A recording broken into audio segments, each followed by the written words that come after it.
That's a really interesting thing. Okay, there's two really important things to consider when we're talking about any conversation with pain. First is that it's a multi-dimensional thing, and second, that it's context specific. Okay, so just to put that in context, multi-dimensional, what do I mean? I mean that's lots of things come together to create a pain experience. Okay, so very traditional old-fashioned medicine has focused on biological factors, so damage to tissues, inflammation, excessive loads going through joints. Okay, however, we also know, and we've learned this a lot over the last 20 to 30 years, that psychological factors, things like how happy, sad, anxious, worried we feel, and social factors like our ability to do the activities that we enjoy or fulfill our roles as workers or family members, also have a really big influence on the pain that we experience from any sort of medical problem. Okay, so in osteoarthritis, what all this means is that we've got this really complex relationship between tissue damage, how bad your osteoarthritis is on an x-ray, for example, and the amount of pain that you experience. Okay, so it's possible to see somebody who has very advanced osteoarthritis, but actually doesn't have a great deal of pain or disability from it.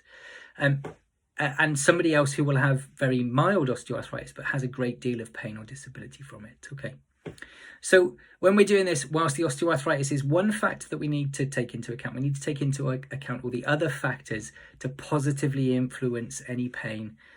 So biomedical, biological treatments, yes, but also considering ways of being and feeling better about ourselves.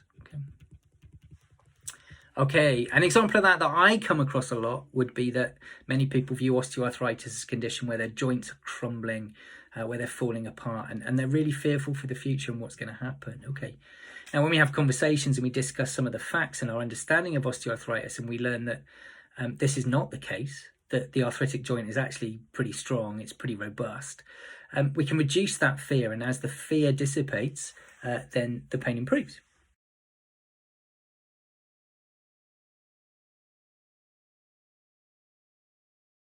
So an active, healthy lifestyle is a great way of managing problems with your muscles and skeleton, and particularly in osteoarthritis of the knee. Okay, and I guess if there's two things that I would suggest will make the greatest difference, it's going to be staying active and maintaining a healthy weight.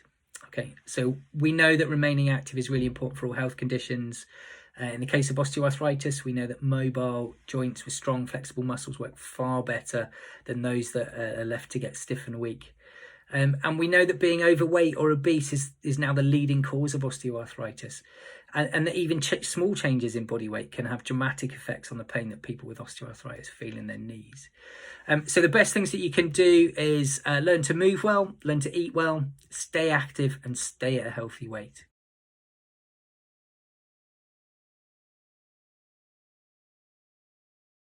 So that really depends on how you're defining rest. Okay, if by rest you mean stop doing everything and wait for it to go away, then the answer is definitely no, definitely not. Okay, this just makes the knee stiff, it makes the muscles weak, and most often it will limit recovery and possibly even make the situation worse. Okay, so we should probably adjust our daily activities to a level that enables us to manage the discomfort or the pain that we're feeling, whilst maintaining movement at the joint and the strength in the muscles. Okay, this will enable some recovery to start happening, and we should find that we can then gradually build back from that into activities as we recover. So by all means, adjust your activities, but please don't stop. Okay.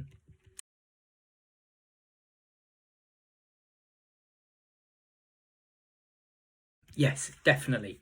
So a lot of self-care for knee osteoarthritis is equally good, if not better, than most medical treatments that are out there. Okay, there's also good evidence at the moment that if you can combine all of these together, actually you can get really exceptional improvements in pain and disability that are maintained. Okay, so definitely consider this stuff. It's good stuff. Okay, if I was to say my top 5 recommendations, I'd say the first one is to really understand why it's hurting and try and move on from any concerns that there is something really nasty happening. Okay, so we know that knowledge is power, and we know that a confident understanding of facts makes a really huge difference in our ability to manage anything. Okay, and in osteoarthritis, which is unpleasant and can be really limiting, we know it's not life-threatening, and we know it's not about to fall apart, and we know that it can be managed very successfully for most people. So we need to understand that get rid of fears and anxieties from a lack of understanding, get rid of the pain and disability that comes from that, and then we can start to move on. Okay. Secondly, I'd say it's understanding that the pain osteoarthritis isn't particularly an indicator of harm. It's not an alarm telling you to stop. Okay, it's telling you you've got an arthritic joint, but that doesn't really help you. So it's okay for your knee to be sore or uncomfortable, and working with soreness and discomfort will actually help you in the long run. Okay. Third, I would say learn to understand how to look after your joints and muscles. Okay, the basics of that is use them, keep them mobile, keep them strong. Okay, be comfortable in terms of doing that. Okay. Fourth, I'd say understand how your general health affects your osteoarthritis. So we know that maintaining a healthy weight and a healthy cardiovascular system really helps to improve the symptoms of osteoarthritis. Okay. And I guess fifth, certainly not the only one left, but I would say the next important is probably about understanding pain management strategies. We know that the pain in your knee isn't really telling you anything particularly useful. So having good strategies to manage that, whether that's through analgesia, painkillers, thermotherapy, TENS, mindfulness, meditation, whatever that might be, then having some good pain management strategies is going to be really helpful for you. Okay. There are literally hundreds more, and I'm sure we'll be signposting you to some information that discusses some of those.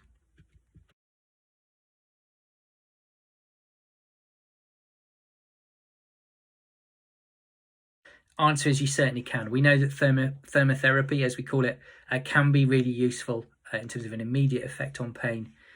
There's no hard and fast rules as to which one you should use. It's a really personal choice. I guess one piece of guidance can be that hot, swollen joints tend to want to be cooled down, and dry, cold, stiff joints tend to want to be warmed up, and they feel better that way. But it's really down to personal preference. If you feel better when you're warm, then warm it up. If you feel better when it's cool, cool it down.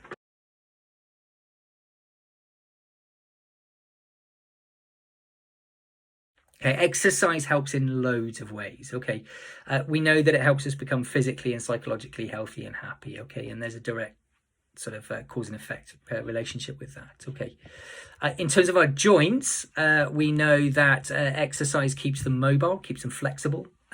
Just moving a joint can actually reduce the pain in it and the swelling in it. We know that stronger muscles are better able to handle the loads and, again, reduce pain when we're using them. And most importantly, I think, exercise enables us to carry on with the physical activities that we find rewarding and that we enjoy doing. Okay. So just keeping us involved in our hobbies, in work, in meaningful activities that bring joy to our lives is a really important thing of staying active. Okay. In osteoarthritis, we want to consider two main types of exercise. Firstly, strengthening. That builds muscles to support your joints, share the load and control your movement. So anything that uses your leg muscles is good. And secondly, cardiovascular exercise, okay? Keeps that good supply of blood and oxygen and fuel round to those muscles and joints and keep them as healthy as they can be, okay?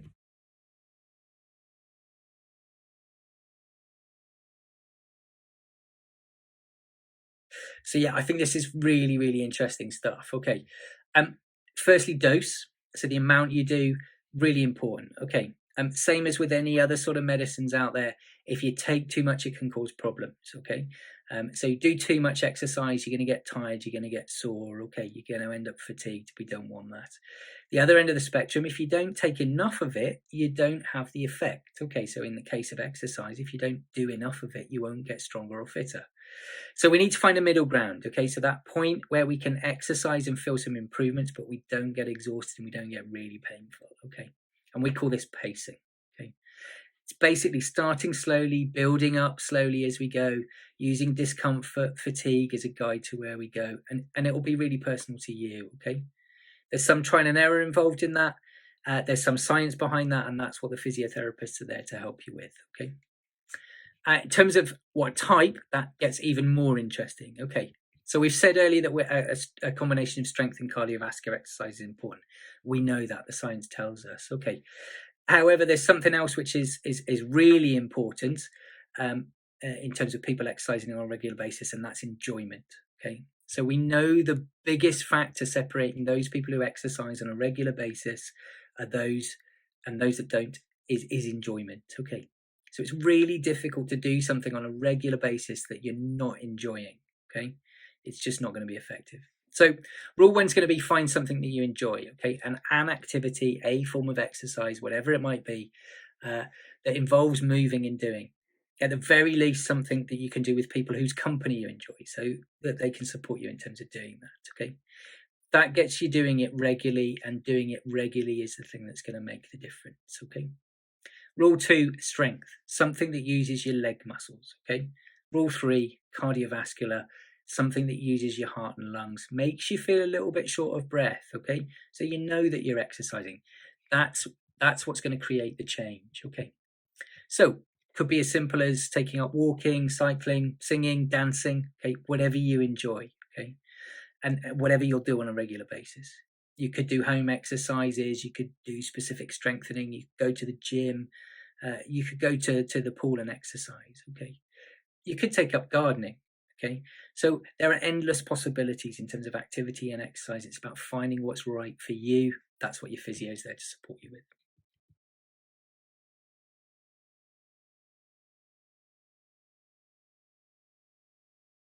So really important with osteoarthritis and most knee problems, we do expect some pain with it. It's completely normal.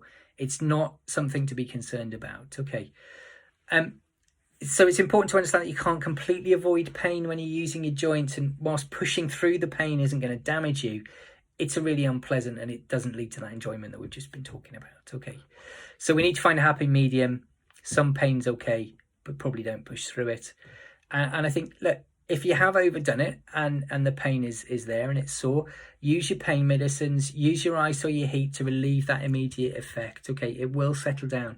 And importantly, learn for next time, okay? If you've pushed a bit too far, then don't do it again. Do a little bit less, go a little bit slower, okay? Build it up a bit slower, okay?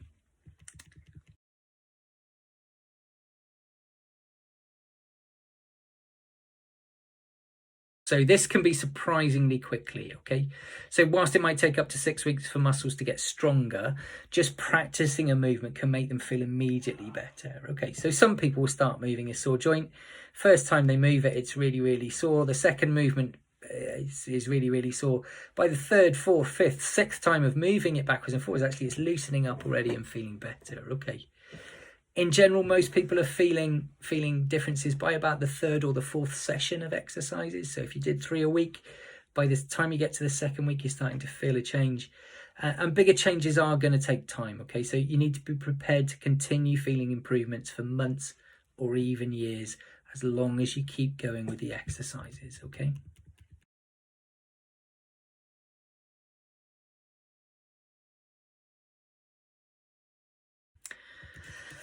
Should I continue exercising after my physiotherapy is over?